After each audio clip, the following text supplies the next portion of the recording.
Jianan adalah kota yang tidak pernah tidur, dengan lebih dari 9 juta orang yang berdesakan di wilayah seluas 10.244 km persegi. Kota ini adalah kota metropolitan yang luas, tempat di mana dengungan kehidupan tidak pernah berhenti.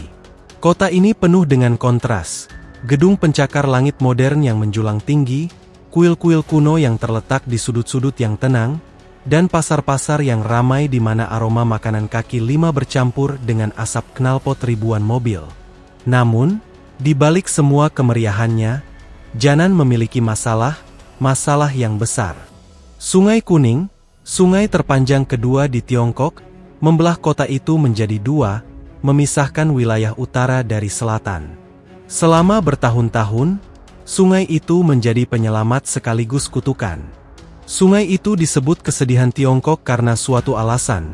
Banjirnya yang tak terduga dan airnya yang tebal dan syarat sedimen telah membawa kehancuran di wilayah itu selama berabad-abad. Perjalanan antara dua bagian Jianan adalah mimpi buruk. Jembatan hanya sedikit dan jarang, dan jembatan yang ada selalu macet karena lalu lintas. Kapal feri lambat dan tidak dapat diandalkan, terutama selama musim dingin yang keras ketika sungai membeku. Kota itu tumbuh dengan cepat, tetapi infrastrukturnya kesulitan untuk mengimbanginya, karena itu sesuatu harus dilakukan. Pada tahun 2024, sekelompok insinyur berkumpul di ruang konferensi yang remang-remang di Balai Kota Jianan. Peta Sungai Kuning tersebar di atas meja, tepinya melengkung karena penggunaan selama bertahun-tahun. Masalahnya jelas, sungai itu terlalu lebar, terlalu tidak terduga, dan terlalu berbahaya untuk dibangun jembatan di atasnya. Sedimen yang memberi warna kuning pada sungai itu juga membuat dasar sungai tidak stabil, bergeser dan terkikis setiap kali banjir. Sebuah jembatan memerlukan perawatan terus-menerus, dan bahkan dengan perawatan itu, jembatan itu mungkin tidak dapat menahan amukan sungai. Salah seorang insinyur, seorang wanita bernama Li Wei, mencondongkan tubuh ke depan dan menunjuk ke suatu titik di peta. "Bagaimana jika kita pergi ke bawahnya?" tanyanya. Ruangan itu menjadi sunyi. Menyeberangi Sungai Kuning bukanlah hal yang mudah. Sungai itu terkenal karena tekanan air tanahnya yang tinggi dan sedimen yang tebal dan lengket. Namun, Li Wei punya visi. Terowongan bawah air 2 lantai, yang cukup lebar untuk menampung 6 jalur lalu lintas, dibangun untuk menahan arus sungai yang ekstrim. Itu adalah rencana yang berani, tetapi kota itu tidak punya pilihan lain. Pembangunan dimulai pada 1 September 2024. Proyek itu diberi nama Terowongan Penyeberangan Sungai Kuning di Jalan Hangang, dan tidak seperti apapun yang pernah dilihat dunia. Terowongan itu akan dibangun sepanjang 6 km, dengan bagian bawah air membentang sejauh 4 km. Terowongan itu akan memiliki 2 tingkat, masing-masing dengan 3 jalur lalu lintas, yang memungkinkan kendaraan melaju di kedua arah tanpa hambatan. Diameter internal terowongan selebar 16 meter, cukup untuk memuat 3 truk besar berdampingan, dan diameter eksternal, termasuk dinding beton setebal 17 meter. Ketebalan ekstra ini sangat penting untuk menahan tekanan besar sungai di atasnya. Namun, membangun terowongan bukanlah tugas yang mudah. Air Sungai Kuning mengandung banyak sedimen, sehingga penggalian menjadi sulit. Tekanan air tanahnya sangat tinggi, yaitu 7,5 bar, setara dengan 7,5 kali tekanan atmosfer normal. Rasanya seperti mencoba membangun terowongan sementara bumi sendiri berusaha menghancurkannya hingga rata. Lebih buruk lagi, banjir sungai yang tidak dapat diprediksi dan sedimen yang bergeser, membuat terowongan harus diperkuat hingga tingkat yang luar biasa. Hadirlah Shanhe, mesin pembuat terowongan, TBM, yang memungkinkan semua itu. Shanhe adalah mesin yang sangat besar, tingginya setara dengan gedung berlantai 5. Mesin itu adalah TBM terbesar yang pernah digunakan di daratan Tiongkok, dan salah satu yang terbesar di dunia. Kepala pemotongnya dilengkapi dengan sistem pembilasan untuk mencegah penyumbatan, dan memiliki bantalan udara yang dikontrol secara otomatis untuk mengatur tekanan di ruang penggalian. Dengan daya 5.600 kW dan torsi 35.700 kN, Shanhe dapat menembus lapisan geologis terkeras tanpa kesulitan. Tim konstruksi bekerja sepanjang waktu, berpacu melawan suasana sungai yang tidak dapat diprediksi. Shanhe maju dengan kecepatan yang mencengangkan, terkadang mencapai 18 meter per hari. Tim menggunakan teknik pelapisan segmental yang canggih, membuat cincin beton pracetak untuk memperkuat struktur terowongan. Mereka juga memasang penghancur rahang dan sistem pipa saluran ganda untuk menangani limbah galian, menjaga lokasi konstruksi tetap bersih dan meminimalkan dampak lingkungan. Namun, proyek tersebut bukannya tanpa kesulitan.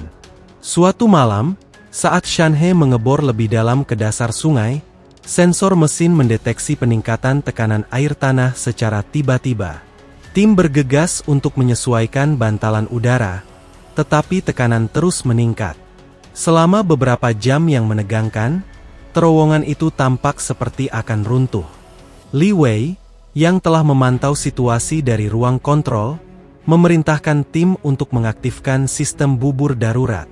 Mesin itu mengerang dan bergetar, tetapi tetap bertahan.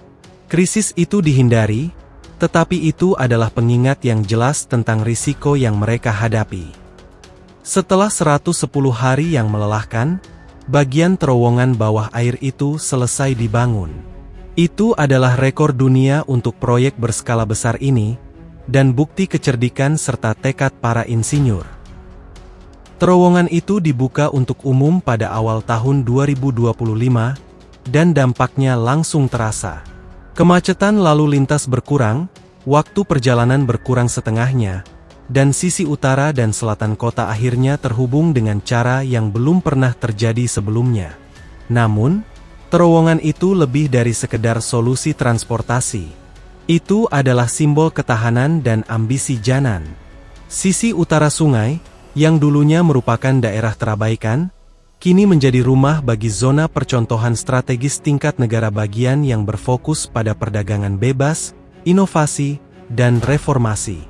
Terowongan itu tidak hanya menghubungkan lingkungan sekitar, tetapi juga memicu pertumbuhan ekonomi dan integrasi di seluruh wilayah. Beberapa orang bertanya-tanya mengapa kota itu tidak membangun jembatan saja. Lagi pula, jembatan lebih cepat dibangun. Namun, Sungai Kuning bukanlah sungai biasa. Sedimennya yang bergeser dan banjir yang sering terjadi membuat pembangunan jembatan menjadi hal yang berisiko dan mahal. Di sisi lain, terowongan terlindungi dari unsur-unsur alam dan tidak mengganggu cakrawala kota. Itu adalah pilihan yang lebih cerdas untuk kota yang sedang berkembang dengan ruang terbatas. Lalu, ada juga cuaca. Musim dingin yang keras di Jianan membawa salju dan es yang tebal, membuat jembatan licin dan berbahaya. Terowongan, dengan suhu yang stabil sepanjang tahun, adalah pilihan yang lebih aman.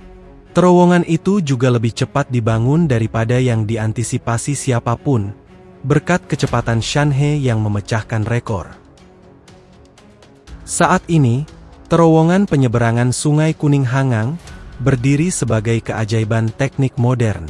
Terowongan itu adalah bukti dari apa yang dapat dicapai ketika sebuah kota menolak untuk dikekang oleh kesulitannya.